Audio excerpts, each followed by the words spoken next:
I grew up in South Phoenix as an immigrant. Didn't realize I was an immigrant growing up until my freshman year. I remember applying for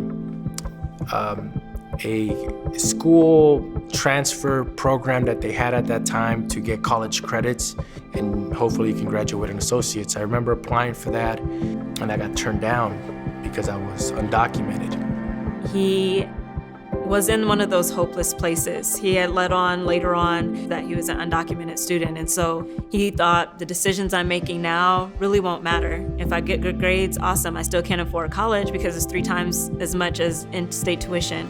I started realizing that these people actually do care. Like they really do care about who you are as a person and what they can do to help. I remember opening up to D about my problems that I had at my house, because during that time I didn't have nobody to talk to. And just being there for moral support, that means more than anything. And they've always been that way. To this day, I'm 25 years old now, and they still keep in touch with me. And so with that relationship, as you get to go deeper with kids and find out what they're thinking or what's on their mind or what's bothering them or what kind of resources that they need so that they can be successful, those are all the things we pour into to make sure that they can be successful in life. And so we want to come alongside parents, come alongside educators, and do life with our kids. That's the best way I know how to say that what we do. We do life with our kids. When you reach a dark place, you don't see tomorrow. You just see right now, and that's all you care about at that moment. You don't care about who you're hurting around you.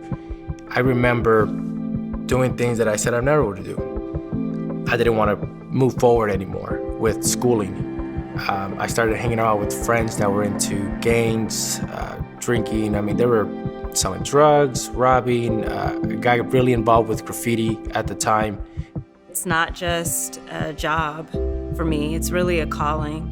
I have passion for what I do in this space. I started off as a teacher and just felt like my hands were a little tied as far as how much I could actually do. And so with this space in Elevate Phoenix, I was able to kind of combine my loves. I was able to teach, but I was able to reach out to kids at a different level just to reach the whole child, if you would.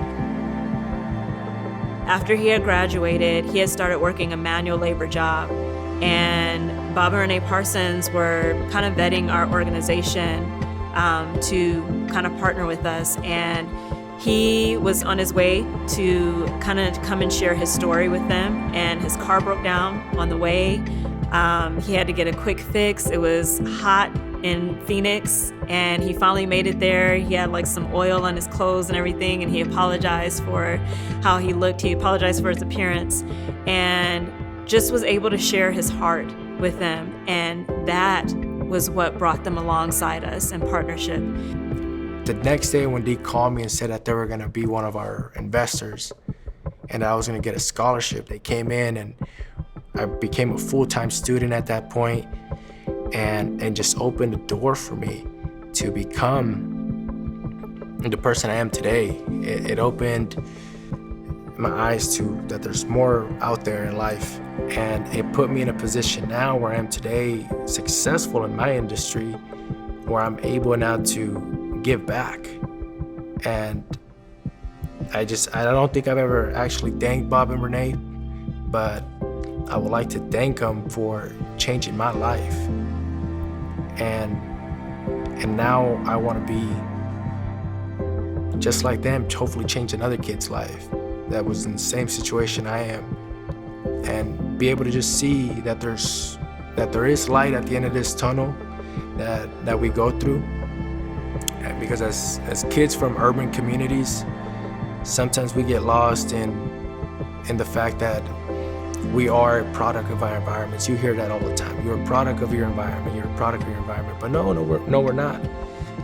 We decide what we're going to do with our lives. But sometimes we need that extra help, and Elevate did that for me.